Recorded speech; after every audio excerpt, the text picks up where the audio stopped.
Ok, entonces,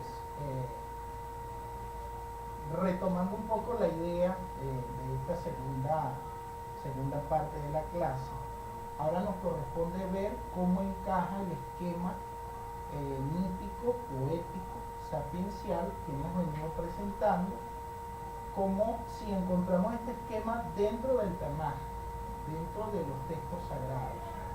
Entonces decíamos que al revisar el material mítico poético que nosotros encontramos en el Tanaj, advertimos que la mentalidad israelita está muy dotada para la concepción mítica, sí es adaptable a la concepción mítica, pero al mismo tiempo descubrimos que no fue jamás la mentalidad hebrea la que originó o desarrolló plenamente esta capacidad. Esta diferencia es importante conservarla porque para poder saber, para poder llegar a una verdad en este camino, tenemos que comparar la literatura hebrea, la que tenemos en el Tanaj, la que tenemos en nuestros textos, con la literatura foránea al Tanaj, o sea, la literatura paralela, la que esté fuera de Israel, o sea, con la literatura cananea, con la literatura egipcia, con la literatura babilónica. Cuando hacemos esta comparación, o sea, cuando hacemos este estudio comparado, se ve que Israel, a diferencia de otros pueblos del Antiguo Oriente, no originó la poesía mítico sapiencial. No fue él el que la originó.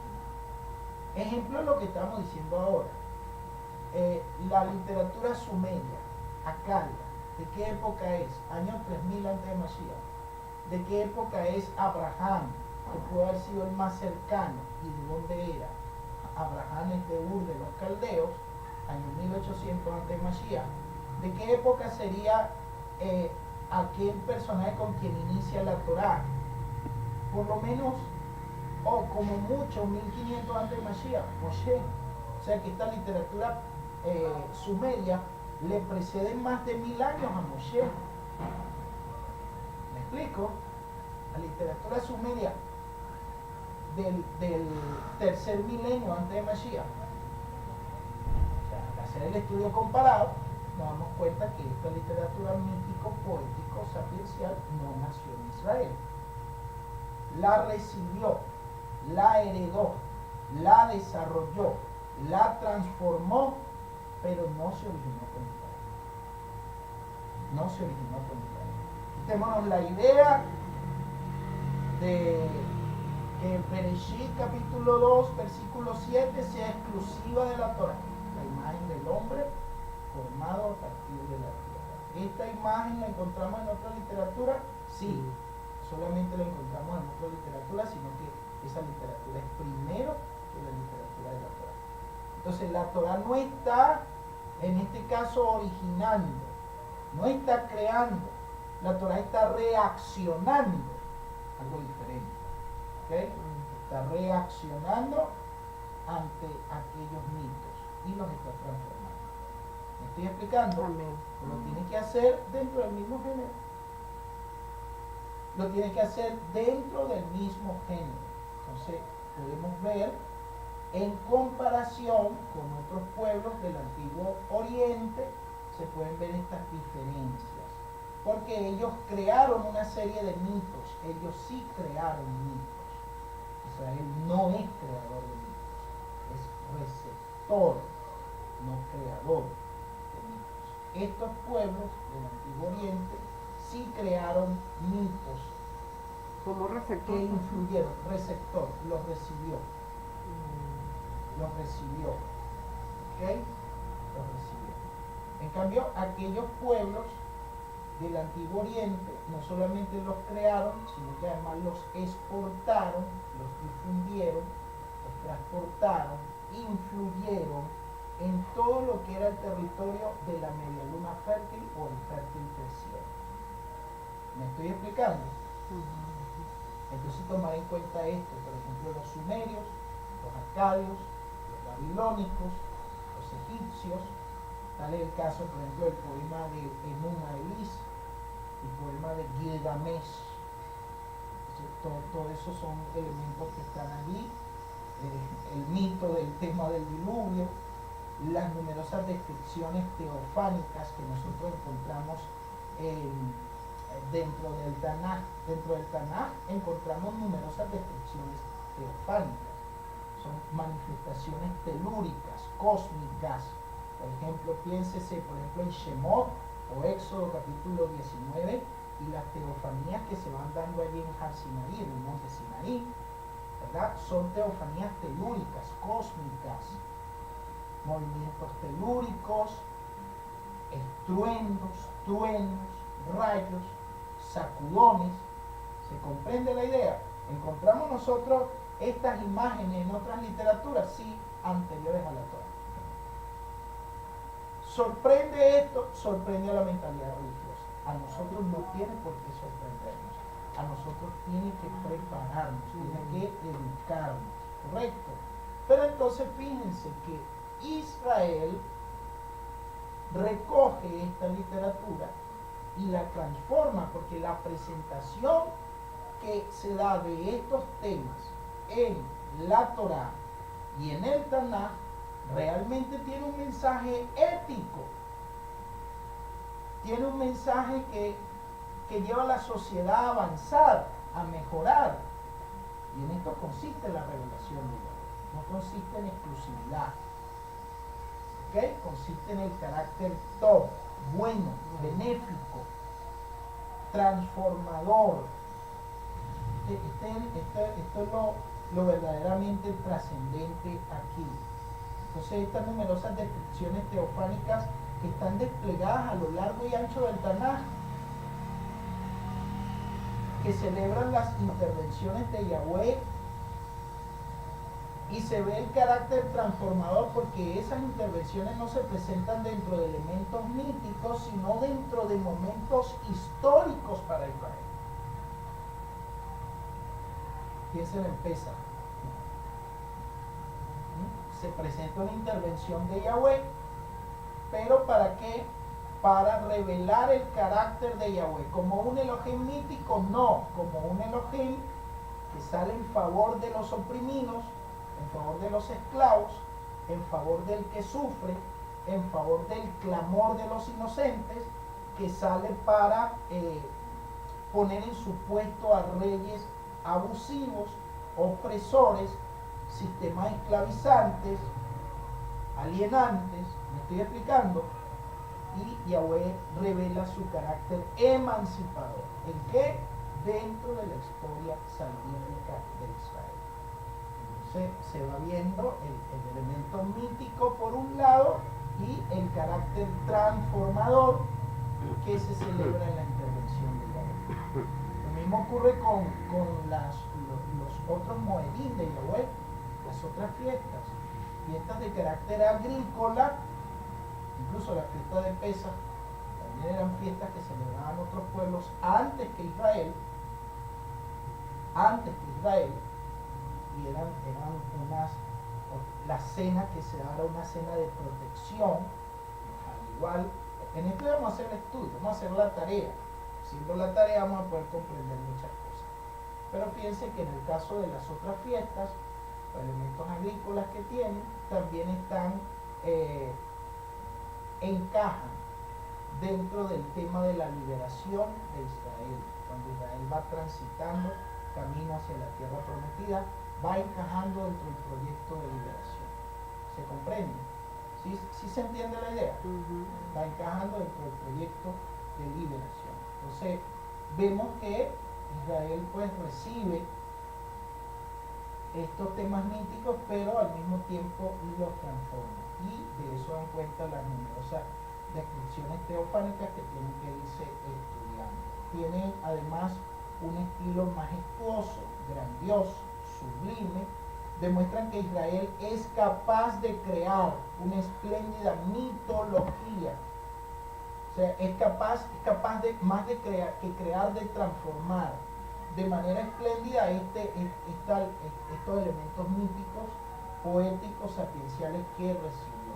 Entonces, en el Tanaj tenemos que afirmar categóricamente que no hay mitos porque no toman origen con Israel, pero el género mítico está ahí. Eso parece una contradicción. ¿Cómo es? ¿No hay o sí hay? ¿Cómo es el asunto?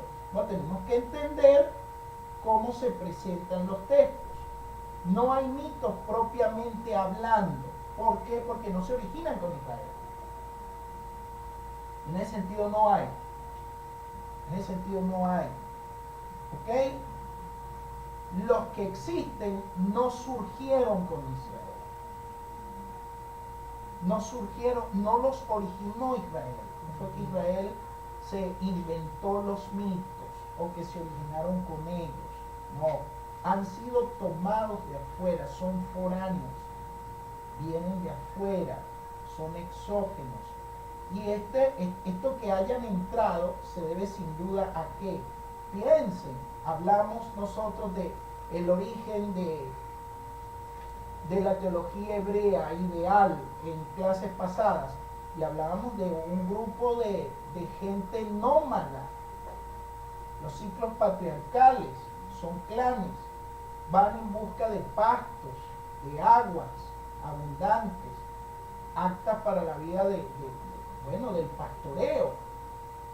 Eso obligaba a desplazamiento a veces menores, medianos o grandes de tierra. Vemos que Abraham sale de Ur de los Caldeos, que Abraham va a la tierra prometida, que Abraham se desplaza hasta Egipto, lo cual quiere decir que convivió con estos pueblos, convivió con estas culturas, convivió con estos mitos, convivió con estas tradiciones, las conocía. ¿Se comprende la idea? Lo mismo pasa con el caso de Yosef. Yosef, el hebreo, que vivió en la tierra de Canaán, luego fue a ver cómo estaban sus hermanos, fue vendido por los ismaelitas. Se dan cuenta, movimientos, caravanas. Terminó en Egipto creció, llegó a ser el visir de Egipto, segundo después de Faraón, después de Paró. Entonces se puede ir viendo todo este conocimiento. El mismo caso en Moshe, de acuerdo al libro de los Hechos, lo podemos ver. Maasei Sheluchim, Hechos tradicionalmente conocidos como Hechos de los Apóstoles. En el capítulo 7, voy a citar este texto porque está dentro de la idea que estamos compartiendo, está dentro de esta idea.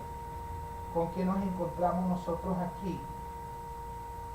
En el capítulo 7, versículo 21 hasta el 23, dice: después lo abandonaron y la hija de Faraón, lo adoptó y educó como hijo suyo.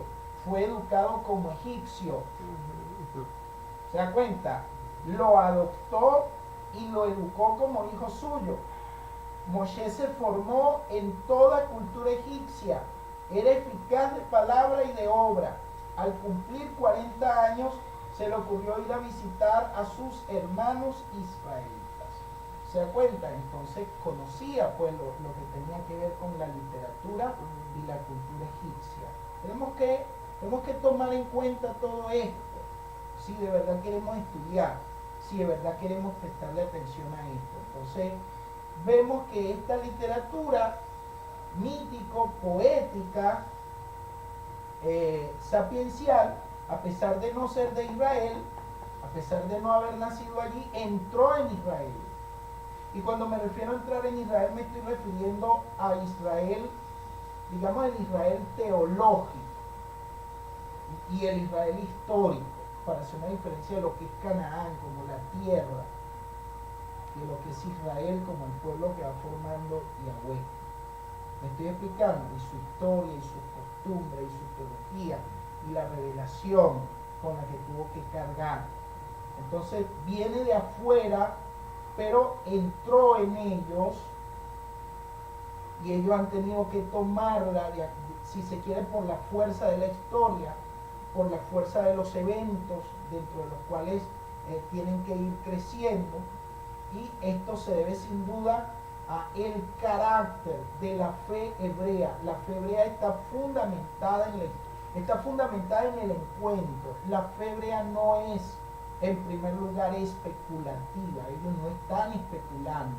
Abraham no está especulando. Abraham está partiendo de un encuentro con Yahweh, donde Yahweh le dijo: sal de tu tierra y de tu parentela a la tierra que yo te mostraré.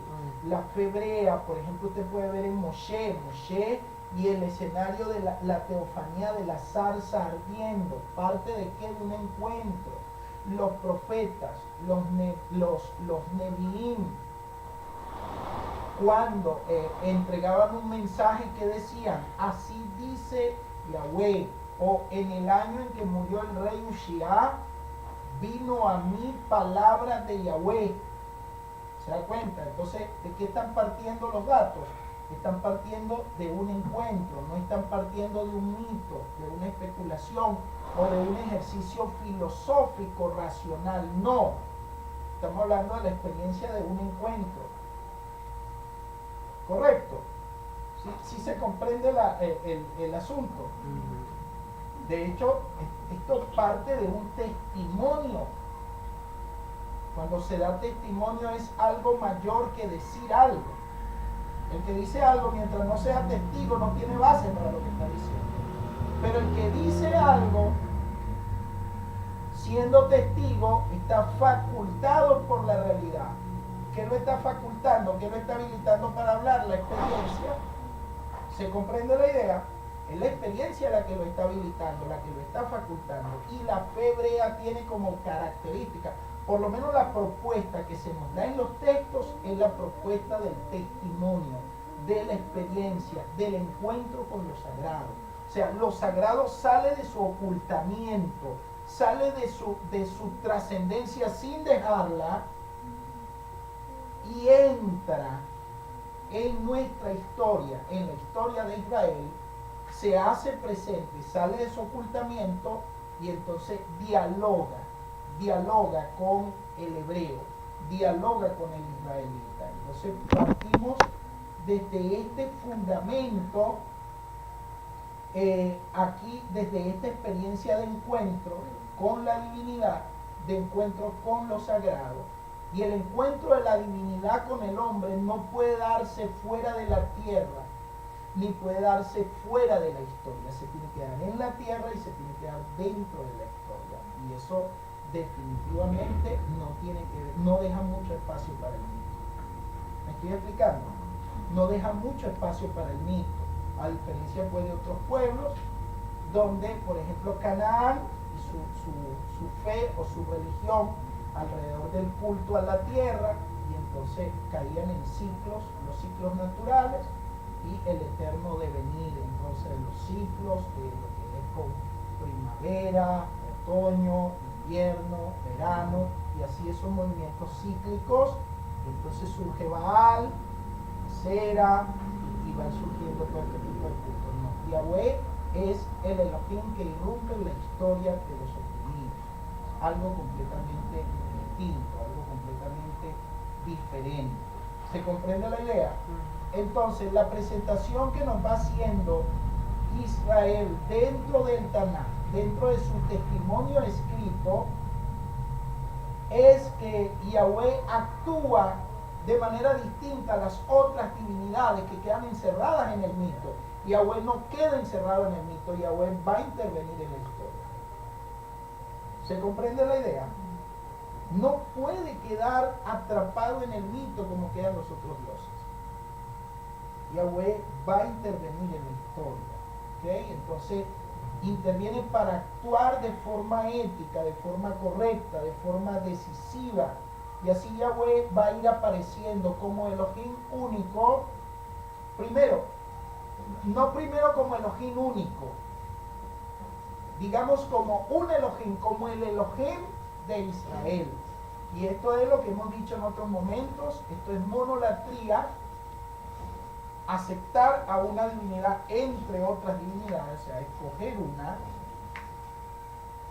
los otros pueblos podían ir detrás de la vanidad, la idolatría, pero no los hijos de Israel.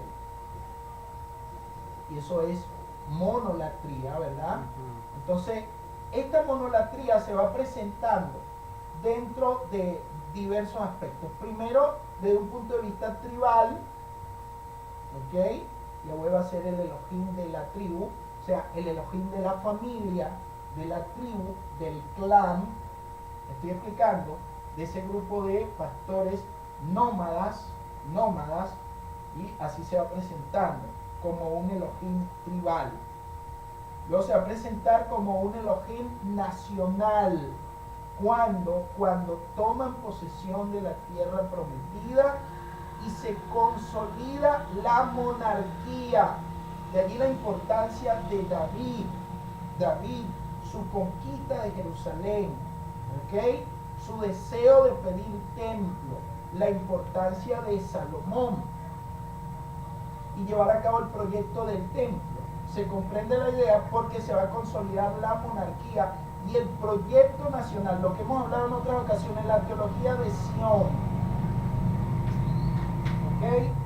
Esa teología yahwista en su fase 1. ¿Ok? Si tan claro me siguen en el pensamiento. Entonces es importante tomar en cuenta esto.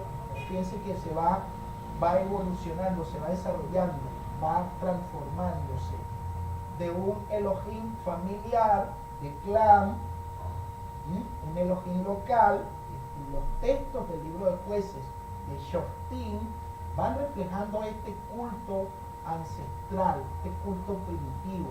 También tenemos que hacer el estudio de los dioses familiares. Tenemos que hacer ese estudio que hay que hacerlo, cuáles eran los intereses, cuál era la teología, en qué se sustentaban todos estos elementos. ¿Okay? Entonces se va viendo esto, se va viendo Elohim, se va viendo a Yahweh, se va viendo su carácter del elemento tribal, familiar, a el elemento nacional, cúltico, se va estableciendo los santuarios, se desplaza desde la montaña de Sinaí y se van transformando. Las teofanías se transforman. La teofanía telúrica a una teofanía más antropomórfica. Interesante ir viendo esto, porque la Torah dice: habitaré y andaré entre ellos. Cuando el proyecto de Mishkan, Yahweh se hace más familiar, más cercano al pueblo, empieza a trasladarse con el pueblo en camino hacia la tierra prometida, y bueno, se habla del libro de las batallas de Yahweh. ¿Se comprende la idea? Bueno, muy bien, entonces estos elementos se van dando allí en este contexto, pero cuando vemos esto en el Tanaj, nos damos cuenta que el mito no es propio de Israel, por todas estas razones que estamos presentando, no es propio de Israel, pero lo necesita para contar, es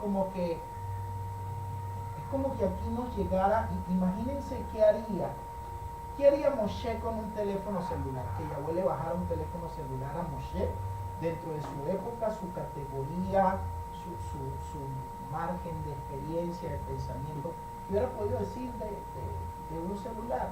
Esto es más o menos lo que se dice de Ezequiel y la carroza Merkabah, cuando se habla de Ezequiel y la cabot de Yahweh que se retiró del templo y se describe como ojos que miraban en todas direcciones y ruedas que se movían en todas las direcciones. Y algunos han llegado a especular y a decir que era un platillo volador, que eran marcianos los que habían venido, y no sé cuántas cosas.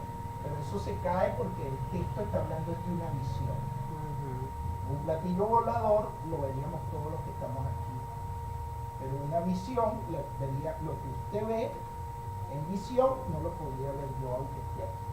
Entonces, el texto del profeta Ezequiel no está hablando de marcianos ni de platillos voladores. Claramente en el texto se está hablando de una visión.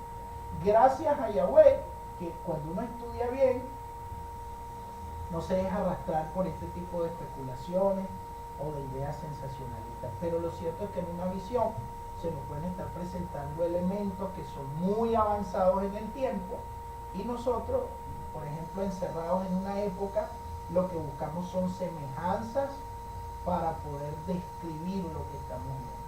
Un poco lo que hacía Mashiach. ¿A qué compararé el reino de los cielos? ¿A qué compararé el Malhut? A Shammai. O sea, es como decir, yo soy un ser muy adelantado en época y de lo que les tengo que hablar es demasiado adelantado para ustedes. Entonces necesito buscar comparaciones para podérselo presentar. Entonces decía, el Malhut Hashamay, el reino de los cielos, es semejante a un hombre que salió a sembrar. Exacto, lo adaptó a categorías de la época, de las personas que estaban ahí. ¿Se comprende la idea? Entonces, es que nosotros podemos ir viendo esto, que podamos ir considerando esto. Entonces, vean ustedes que Israel se ve como forzado a usar el mito para poder dar cuenta de esta realidad trascendente, única, exclusiva, de la que se origina todo y hacia la que tiene que marchar todo. ¿Qué elementos tiene para poder describir esto? No tiene las herramientas que tenemos nosotros hoy. No. Entonces tienen que buscar categorías propias de su época para dar cuenta de esto, una realidad trascendente. Por eso intentar definir a Yahweh es prácticamente imposible. Estamos hablando de un ser trascendente, por favor. ¿Se comprende? No es válido intentar emprender eso. Eso está destinado al fracaso. Cuando hablan los sacerdotes y se refieren a Yahweh, entonces en sus categorías literarias lo ponen como un ser humano, ponen pie. Están obligados a presentarlo dentro de un lenguaje antropomórfico. Están obligados. Pero de allí llegar a deducir que Yahweh tiene cuerpo, que Yahweh tiene manos, que Yahweh tiene pies, que Yahweh es hombre, es una locura. Ya hay críticas dentro de la Torá. Elohim no es hombre ni hijo de hombre para que mienta ni se arrepienta. Y hay críticas dentro de la Torá, el proyecto del templo. ¿Qué casa me van a hacer ustedes a mí? Los cielos de los cielos de los cielos no me pueden contener. Y la parte donde dice que ustedes, las veces que yo me dirigí a ustedes lo que vieron fue una columna de fuego. Exacto. Ya es una teología refinada.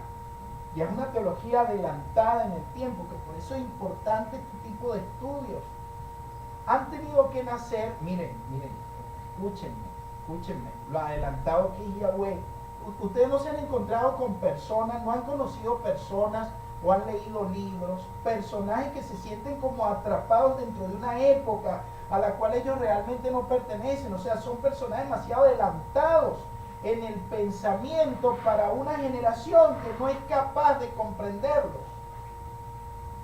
Tal es el caso de un Moshe, de un Yeshayahu, de un Yirmiyahu, que podían ver los problemas de su época, de su sociedad, y la enfrentaban con fuerza y no se resignaban porque ellos estaban adelantados en el tiempo. Ahora imagínese usted Yahweh, por favor.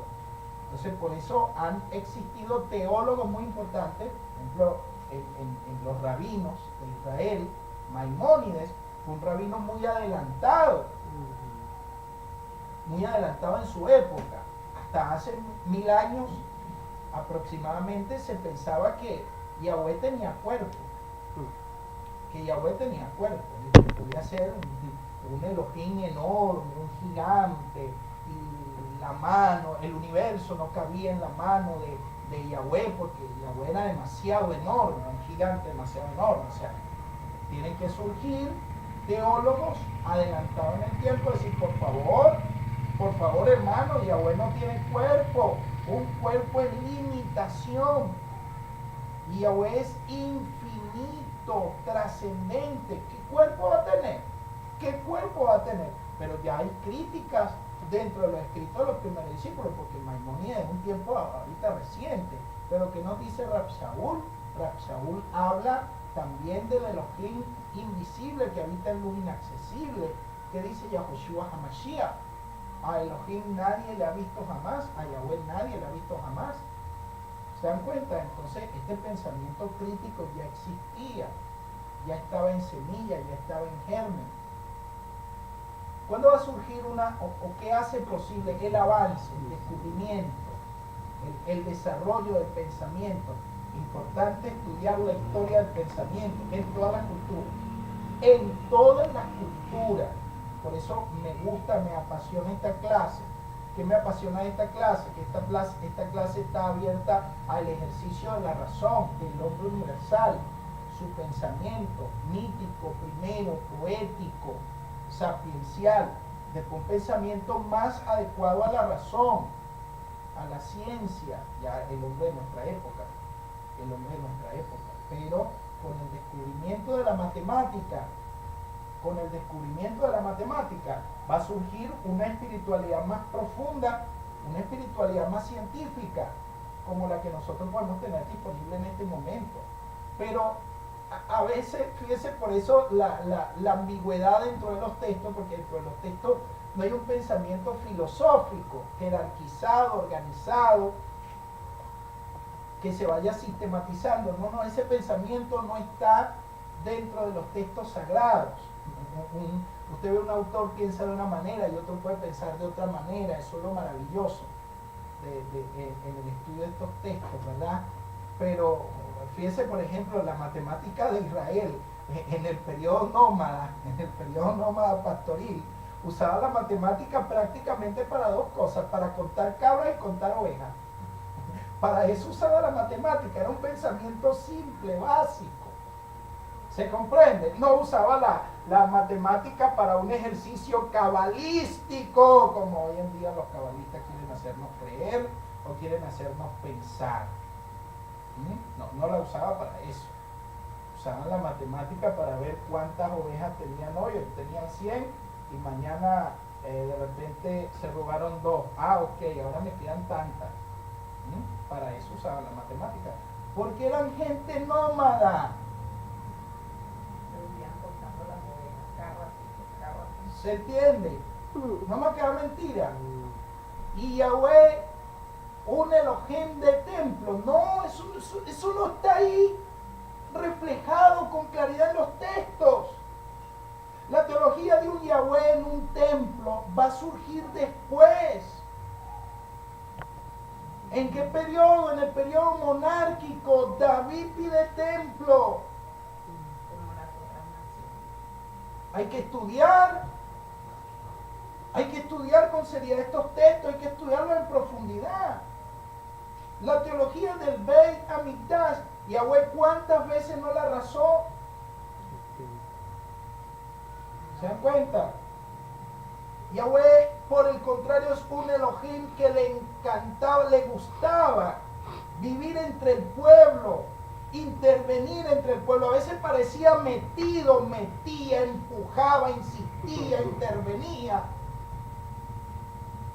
entre el pueblo, entre el clan, full comprometido en esos elementos. No hay teología del templo ahí. Por eso es que me gusta lo que se recupera con Yahushua HaMashiach.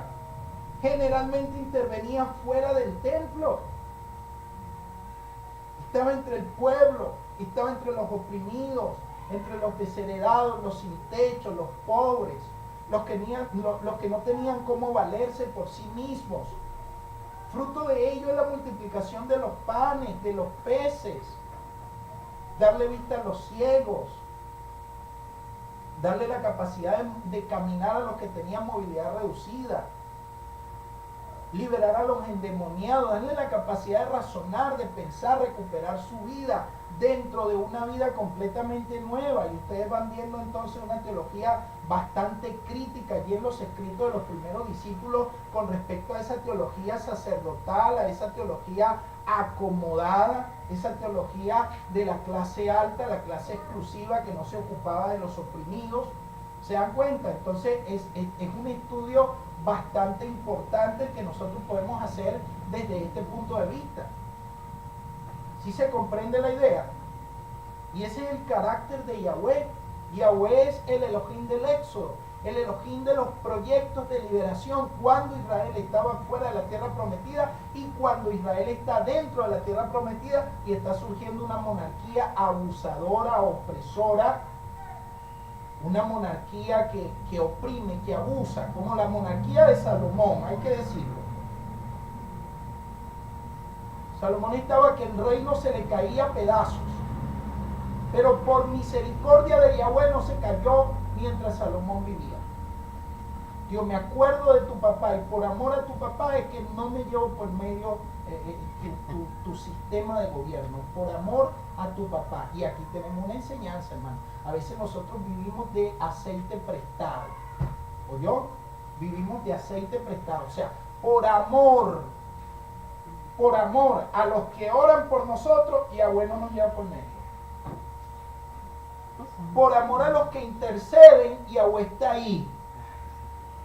Dice, pero como ellos no estén, te ves la cara conmigo y me las pagas personalmente. Porque no tienes méritos propios en los cuales apoyarte, en los cuales sostenerte. Si uno revisa esa teología monárquica, esa teología del templo, y usted se da cuenta que Yahweh no era ese Elohim que estaba en el templo. ¿Cuándo va a surgir esta teología del templo? Repito, con David. Va a ir surgiendo allá hacia el lado del sur. ¿Y quiénes son los autores del Tanaj? ¿Quiénes son los autores? Los Nevi'im, sí, pero también los escribas, los soferín. ¿Y de quiénes son los soferín? Los Kohanim, los sacerdotes. Por supuesto que tienen que ir presentando una teología bien acomodada al templo. ¿Se dan cuenta? No hay que estudiar de manera crítica los textos que tenemos. Ah, no, que usted quiere echar por tierra lo sagrado, lo inspirado, no sea tonto. Medite lo que estoy diciendo. Lo que quiero es que usted no tenga una mentalidad ingenua a la hora de acercarse a los textos que tenemos por delante. Estos textos tienen una historia que mi devoción infantil, dogmática, religiosa, mojigata, no va a cambiar. No va a echar por tierra, eso va a seguir allí, eso va a seguir delante de nosotros. Por eso a veces es infantil pretender que nosotros vamos a recuperar el pensamiento pristino, arcaico, primitivo de los orígenes. No, pero sí lo vamos a conocer para poder interpretar mejor el presente, ubicarnos mejor. Pero no es que nosotros vamos a volver a aquella época. Es más, algunos de los de aquella época, estando en esta época, nos podría decir a nosotros, tú eres tonto. ¿Entiendes? O sea, es necesario que nosotros tengamos esto presente. Miren, si Moshe asistiera a un servicio en una sinagoga donde están enseñando los rabinos, están enseñando la Torah de Moshe, o si asistiera a una iglesia cristiana evangélica, Moshe, o asistiera de repente a una de nuestras clases, Moshe se sentiría totalmente extraño de las exposiciones de Torah que nosotros estamos dando. Imagínense, autor de muchos de los pasajes de la Torah y no entendería nuestra enseñanza. Diría, qué tremendo, tú dices que eso lo enseñé yo. Pero yo no me acuerdo de enseñar eso que tú estás diciendo. Oiga, esto sería aplicable a rabinos, a pastores y a ministros hoy en día dentro de las quejilot mesiánicas. ¿Por qué? Por esa falta de sensibilidad al estudio, a la educación, a una orientación más profunda respecto a este tema. Me he detenido en este tema porque me parece importante que nosotros podamos comprender esto, ¿ok? Entonces, está más o menos claro el asunto, ¿verdad? Entonces Yahweh de ser un Elohim familiar, tribal, va a pasar a ser un Elohim nacional en el contexto monárquico, davídico, salomónico, sobre todo con la teología de Sión, pero luego va a surgir la voz profética, la voz de los Nevi'im, y con la voz de los Nevi'im Los Nevi'im empiezan a mostrar una teología no solamente nacional, sino universal. Yahweh, que al principio era un Elohim familiar, un Elohim de clanes, un Elohim tribal, para después convertirse en un Elohim nacional, los profetas empiezan a revelar el carácter de Yahweh como un Elohim universal. Y esta es de las mejores teologías que nosotros debemos seguir. Es más, dentro de los escritos de los primeros discípulos, la teología que más se presenta es la teología sapiencial y la teología profética. Obvio que también está presente la teología de la Torá, está muy presente, pero la teología, en este caso profética, se encuentra muy presente porque están revelando el carácter de Yahweh como un Elohim universal, como un Elohim ético, como un Elohim que se preocupa por los maltratados, por los olvidados, por los pobres, por los oprimidos, como un Elohim que se opone a la injusticia en todas sus formas. ¿Se comprende? Esta teología es incómoda para mucha gente. Entonces, así se va pasando pues por estas formas de progreso, diría yo, estos pasos hacia adelante.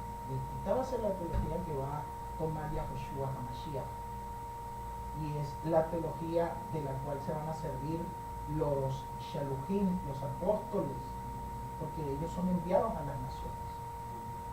¿Se comprende? Y es una teología que le haría justicia a Venezuela, le haría justicia a Colombia, le haría justicia a las otras naciones. Una teología inclusiva. La teología de Yahweh no tiene que ser exclusiva, tiene que ser inclusiva. Muchas veces esta teología nacional israelita es una teología no solamente exclusiva, sino excluyente, que eso es un problema. Necesitamos una teología que empezó siendo, en este caso, electiva, es decir, Yahweh eligió un pueblo entre todos los pueblos para convertirlo en modelo y diseño, maqueta para las otras naciones. Pero no fue que el modelo de Yahweh era un modelo, en este caso, exclusivo, excluyente, no, sino un modelo electivo para que se convirtiera en una teología incluyente, que fuesen entrando los otros pueblos. De Yahweh en la tierra, su plenitud, el mundo y los que en él habitan. Pídeme y te daré por herencia las naciones y los confines de la tierra como posesión tuya. ¿Quién se le dice eso? Al Mashiach. Al Mashiach. ¿Se dan cuenta? Este es el modelo que nosotros debemos seguir, es el derecho que nosotros debemos seguir. Entonces, así Yahweh va mostrando al mundo, va mostrando a las naciones su carácter legal, porque no echa por tierra la Torá. Yahweh es justo, ¿okay? El universo se sostiene a partir de leyes de justicia. El universo moral, el universo ético, el universo político se tiene que sostener a partir de leyes de justicia. Entonces se va conociendo pues este carácter electivo bajo las distintas fases: familiar, tribal, nacional, hasta el derecho universal, que es del que nosotros estaríamos hablando a partir de hoy. Y entonces Yahweh se muestra como el Elohim verdadero, como el Elohim que dirige la historia, que dirige los hilos de la historia. No solamente tiene el control del universo porque lo hizo, sino que además dirige los hilos de la historia. Y esto se puede ver. Yahweh mueve de repente a Nabucodonosor para que sea el palo con el que él va a castigar a Judá. Nabucodonosor aparentemente un rey impío, pero Yahweh lo usa como instrumento de la historia y lo usa para castigar a sus hijos, para corregirlos. Pero también levanta a Ciro como su ungido para que saque a sus hijos y para que su proyecto de un nuevo éxodo se pueda llevar a cabo. Y así pues Yahweh vaya siendo conocido no como un Elohim nacional solamente, sino como un Elohim universal y el derecho universal, ¿ok? Y va mostrando Yahweh que todos los otros seres están subordinados a Él, sean visibles, sean invisibles, sea la naturaleza, sea lo que sea. Hace un tiempo hablábamos de la usia, ¿se acuerdan? De la sustancia, la usia. Y cuando estudiábamos el tema de la usia, el tema de la sustancia, veíamos que la usia está en todos los seres vivos. Y frente a la nada, Yahweh es el todo. Y frente al todo, Yahweh es el único. Fíjense ustedes la diferencia que hay. ¿Se comprende? Frente a la nada, Él es todo. La nada no existe. Y frente al todo, Él es el único. No se puede confundir a Yahweh con la naturaleza, ni con el resto de los seres vivos. Pero su presencia, su bondad, su amor infinito está presente en todas las cosas. Su justicia infinita está presente en todas las cosas. Entonces Yahweh puede actuar de manera justa y misericordiosa en todo tiempo. ¿Se comprende? Y entonces Yahweh podía actuar enviando la mosca, enviando los piojos, convirtiendo el agua en sangre. Podía actuar en todo. ¿Por qué? Porque la usia lo reconoce en todo. Un poquito complicado, ¿verdad? Pero está en todo. ¿Sí entiendes? Aleluya. Está en todo, está en todo. O sea, así el universo, por eso se habla del Elohim de los ejércitos.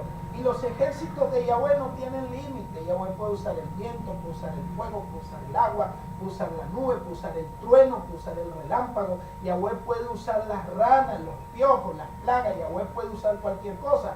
Puede usar la historia, puede mover hombres, puede mover malajim. Yahweh puede disponer de todo su ejército como Él quiera. ¿Se comprende? A Él se pliega fácilmente la historia. Va mostrando ese carácter global, ese carácter universal, y se gana el derecho de ser adorado, de ser honrado. Entonces el monoteísmo no se fundamenta en cualquier cosa. ¿Se comprende? El politeísmo es la impotencia de los dioses.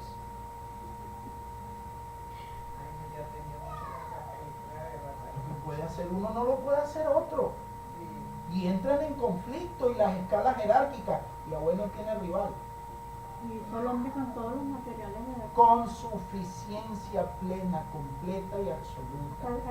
Anoche sacaron una noticia que tenemos oro nosotros en San Juan. Imagínese usted, mi hermana, es que, y lo que se tiene que seguir descubriendo. Amén. Lo que se tiene que seguir descubriendo. Entonces, esto es importante, pues. Por eso cuando Yahweh exige adoración, miren, cuando Yahweh, Shema Israel, Yahweh Eloheinu, Yahweh Echad, Beahabta et Yahweh Eloheja, Bekol Levabeja, Ubekol Ubekol Nafsheja, Ubekol Meodeja. Esto no es cualquier cosa. El Shema Israel. Usted piensa, no, me lo deja, no. Me odeja. Esto no es cualquier cosa. No, porque al decir eso, al decirle Yahweh eso al pueblo era para que ellos recordaran todo el poderío que él ejerció sobre los dioses de Israel. De Egipto. Los dioses de Egipto. Y todas las gestas libertarias. Y el proyecto de conquista en la tierra, y bueno, todo el proyecto de Yahweh que se va llevando a cabo hasta irse abriendo a un panorama universal, a un panorama global. Todos estos elementos pues son importantes. Entonces Yahweh se va situando como ningún otro. Yahweh se va situando en un ámbito donde no tiene rivales. Yahweh se sitúa y pregunta quién lo aconsejó, quién estuvo primero que él. ¿Se dan cuenta? Por eso él va a decir que él es el primero y el postrero. ¿Se dan cuenta? Entonces, todo este elemento se va presentando y podemos hablar de los derechos de la divinidad. Todo lo demás está subordinado a estos derechos. ¿Ok? por lo que se refiere al ámbito propio de Israel, Israel es el que va revelando este carácter de Yahweh. Y esto es lo exclusivo de Israel, esto sí es propio de Israel. Otros pueblos, otras culturas no pudieron captar la divinidad en estado puro como lo está captando Israel. ¿Sí? Entonces va presentando los derechos propios del Elohim vivo, único y verdadero, que es el único digno de ser adorado y sin rivales. Por eso es que Shaul HaShaliach dice que no hay dioses, que hay uno solo, aunque no todos tienen este conocimiento. Aunque no todos tienen este conocimiento. Entonces, estos elementos pues se van presentando en el estudio de los textos. Los mitos o referencias míticas que encontramos en el Tanaj proceden claramente entonces de afuera de Israel y han sido despojados cuando Israel los usa de el carácter propiamente mítico que estos tenían originalmente. O sea, cuando Israel usa el mito, lo hace para despojar del carácter mítico que originalmente tenían a esos mitos. Y ahora sí lo va presentando dentro de unas nuevas condiciones. Dentro de unas nuevas condiciones. Así ocurre, por ejemplo, entre el mito entre el combate del Elohim creador y el monstruo del caos. ¿Se acuerdan lo que les hemos dicho, lo que hemos compartido en la tierra sacada del agua? Cuando ustedes empiezan a leer ese capítulo 1, si lo leen con profundidad, con estudio, con análisis crítico, detallado, objetivo, se van a dar cuenta que el versículo 2 de la Torá es un versículo que no es propio de Israel. No es propio de Israel. Y eso tiene que ver con el combate mítico entre Marduk y estos dioses y lo que es el monstruo marino y lo que tiene que ver con todos estos elementos. Fíjense cómo se presenta esto en los textos de la Torá, totalmente cambiado. El pueblo egipcio pensaba que cuando en las noches llegaba la noche había una diosa que agarraba y vencía a Ra. Sí, así es. Entonces era el caos. El caos, sí. Era el caos. En forma de conflicto se percibía el tema del día y la noche. Entonces, por eso allí ellos toman, yo me imagino que toman de ahí, de ese mito, toman para poder presentar la creación. Por supuesto, todo eso se va, recuerde que Israel se va nutriendo de toda esa experiencia y dentro de esa experiencia se nos va presentando. Entonces, esto es lo que estamos viendo, pues, que cuando Israel toma esos mitos, los despoja de su carácter propiamente mítico y nos lo presenta dentro de unas nuevas condiciones. Este es el caso entre el Elohim creador y el caos. El caos era un monstruo. Aquí en la Torá, en Bereshit capítulo 1, no aparece como un monstruo, pero aparece el caos. Pero no es un monstruo. La palabra de Yahweh penetra en ese caos informe para que el caos ceda ante la voluntad de Yahweh. Entonces, esto penetra del territorio de Canaán y viene de allá de Babilonia, viene de este contexto sumerio, acádico, del cual les he estado presentando. Y bueno, se puede ver su nueva presentación dentro del relato de la creación que tenemos hoy en Génesis capítulo 1, hasta el capítulo 2, versículo 4a. Entonces, debemos partir de la dependencia que tuvo Israel de los babilónicos, de los sumerios, de los acádicos, de los egipcios, de los cananeos, para la presentación y la transformación que hace de estos mitos. ¿Okay? Y bueno, esto se logra por este genio del espíritu monoteísta que estaba en Israel ya en germen. Y este carácter de lo sobrenatural que lo pudo captar con mayor nitidez, lo pudo captar Israel. O sea, los otros pueblos captaban lo sobrenatural, sí, pero lo deformaban, lo idolatrizaban.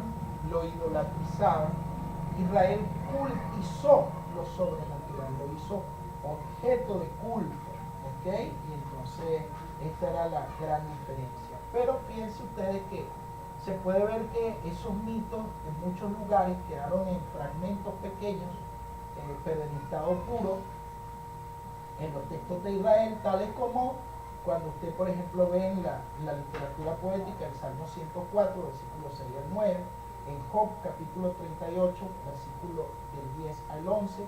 Vamos a leer estos dos textos y con esta idea vamos a cerrar el tema de hoy. Entonces, en todo esto se puede advertir que estos vestigios del mito originario quedaron allí como momificados, petrificados, fosilizados como testigos dentro de los textos sagrados para presentarnos pues el estudio y el origen de estos mitos para los interesados no solamente en el dogma, sino en comprender desde sus diversas lecturas, de una lectura más académica, de una lectura más en diálogo con la razón, más en diálogo con nuestra época, comprender mejor estos textos. Vamos a ver el Salmo 104, versículos 6 al 9. Teilim 104, versos 6 al 9 y Job capítulo 38, versículos 10 a el 11. Fíjense que allí estamos en presencia de literatura poética.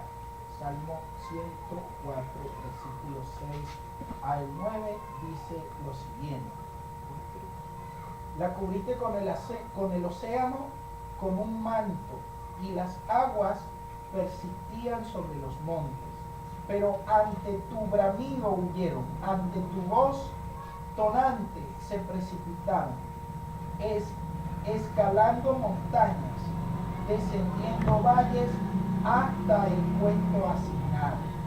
Trazaste una frontera inquebrantable que nunca más aneguen la tierra. Fíjense bien que Yahweh le puso barreras al mar. O sea que anteriormente las aguas habían enajenado la tierra. ¿Se acuerdan del tema que compartimos? La tierra sacada del agua. Porque Bereshit, capítulo 1, versículo 1, que dice: Bereshit, bara Elohim, et Hashamayim, ve'et haaretz. En principio creó Elohim a los cielos y a la tierra. Cuando la creó en principio, esto que forma parte de la teología exclusiva de Israel, la teología que gira en torno al término bara, no es propia de los pueblos paganos, sino de Israel, de la teología hebrea, de la teología de los Kohanim. ¿De qué están hablando ellos ahí? Están hablando de la teología de la creación. Oiga, es un pensamiento sacerdotal, es un pensamiento monoteísta, es un pensamiento educado por la experiencia. ¿Se comprende? La experiencia del exilio, de la vuelta del exilio babilónico, educado por todas las tradiciones de las que se han nutrido, conocen perfectamente los mitos, ¿ok? Y conocen los descalabros por los que han tenido que pasar. Ahora nos están presentando aquí un mensaje hermosísimo. ¿De qué nos están hablando? De una teología de la creación, donde Yahweh lo hizo todo bien, lo hizo todo en orden. Lo hizo ¿por qué? Por su palabra. No fue que lo hizo todo a partir de la nada, porque si la nada no existe, no se puede partir de la nada para hacer nada. La nada es nada en el sentido más pleno de la palabra. ¿Sí? Es peor que eso. Entonces allí no cabe la idea de que Yahweh está creando a partir de la nada. ¿A partir de qué está creando Yahweh? A partir de su voluntad, a partir de su amor, a partir de su libertad, a partir de su fuerza, a partir de su plan, a partir de Mashiach. Su plan es Mashiach. ¿Se comprende? A partir de ahí está creando Yahweh, no a partir de la nada. Esa teología de que Yahweh hizo a partir de la nada, eso no es así. ¿Se comprende la idea? Ah, ok. Pero cuando usted lee el verso 2, y aparece el tema del caos. Ya eso tiene que ver con los mitos de los pueblos paganos. Babilónicos, sumerios, acadios, egipcios, cananeos. La teología del caos es mítica, es de ellos. ¿Se da cuenta lo que hemos venido diciendo? Entonces tiene que hacerse esta diferencia en la Torah. ¿Por qué la Torah la incluye? ¿Por qué la Torah la presenta? Bueno, mire lo que está diciendo aquí el Salmo, el salmista. Trazaste una frontera inquebrantable para que nunca más aneguen la tierra. Yahweh hizo todo bueno al principio, perfecto, porque lo hizo dentro del plan Mashiach. ¿Se comprende? Pero después surge una voluntad negativa, ¿no? Se dice de la teología de la rebelión, elementos que no vamos a compartir en este momento, y entonces la tierra se desacopló, aquí se puede hablar incluso de un conflicto atómico,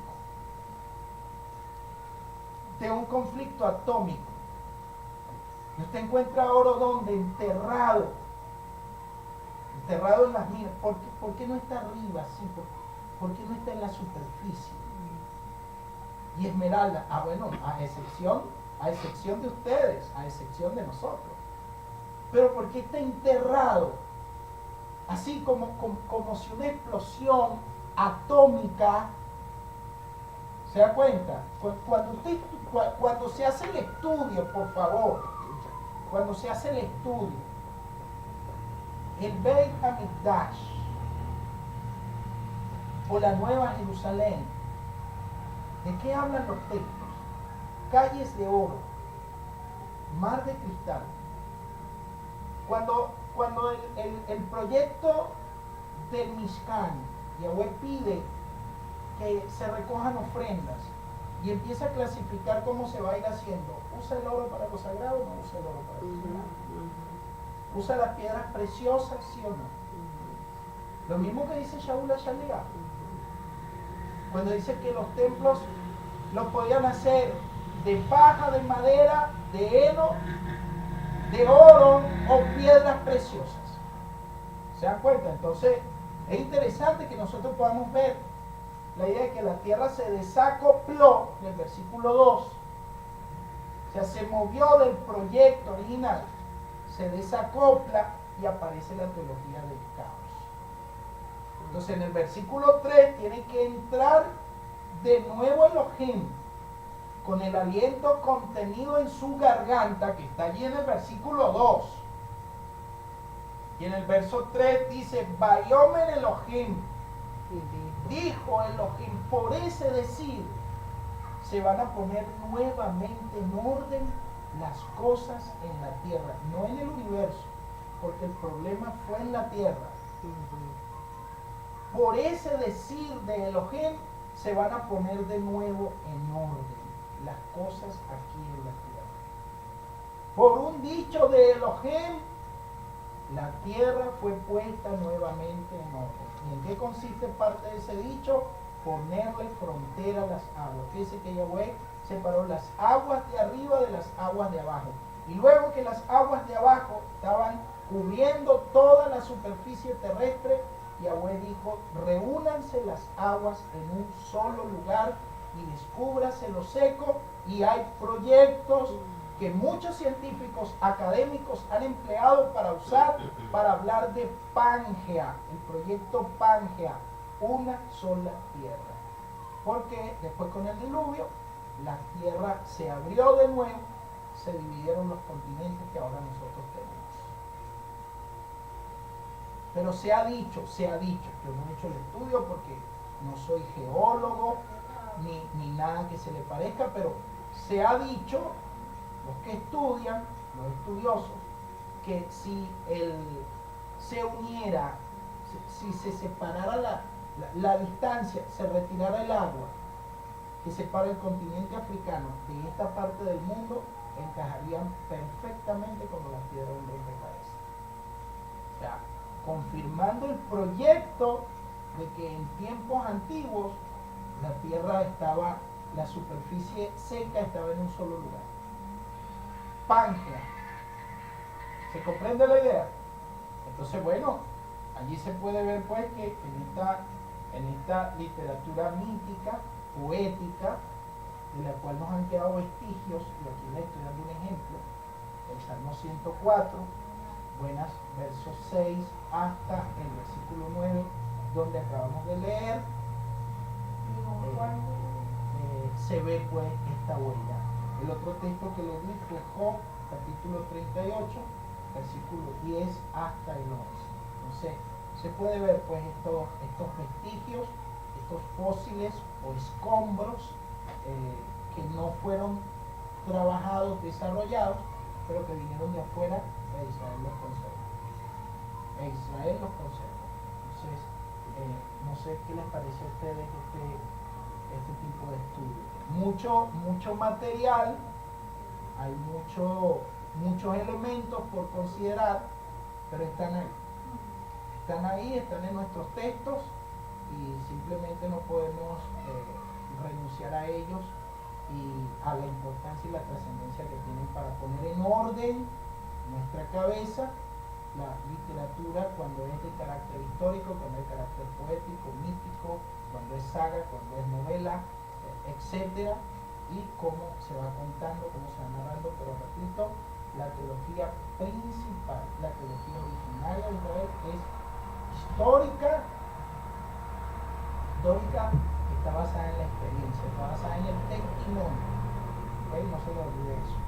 Está fundamentado en el testimonio. Lean el texto de Job, por favor, capítulo 38. Los versos que le dije. 38, verso 10 y 11. Yo le puse un límite al mar y cerré con llave sus compuertas y le dije, llegarás hasta aquí y de aquí no pasarás. Aquí se romperán tus olas arrogantes.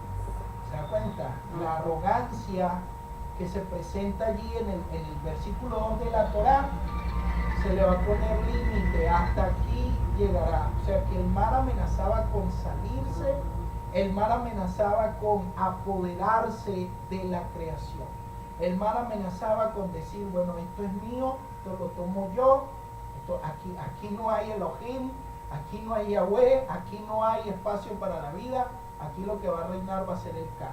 Entonces, cuidado con la teología que hace Israel con respecto al tema del mar, del abismo, de las tinieblas. Cuidado con esa teología que hay que ponerle mucho cuidado para poderla entender. ¿Correcto? Entonces, por eso el Mashiach se levantó, reprendió el viento, reprendió el mar, le obedeció, etc. Cuando el Mashiach estaba durmiendo, se levantó el mar. Mashiach está durmiendo, se levanta el mar.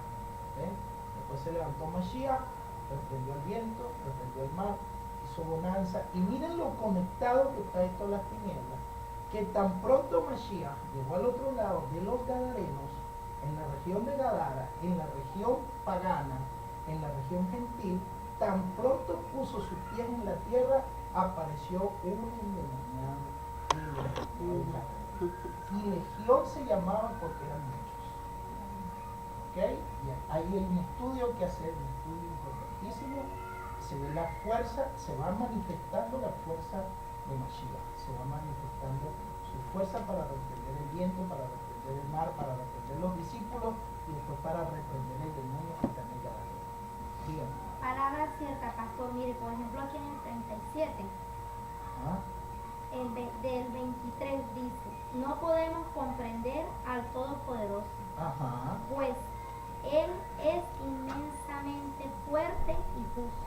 Así es, ¿se da cuenta? O sea, escapa a nuestras categorías de comprensión, ¿se dan cuenta? Pero tenemos que adecuar nuestra razón al pensamiento espiritual. A eso tenemos que adecuar nuestra razón.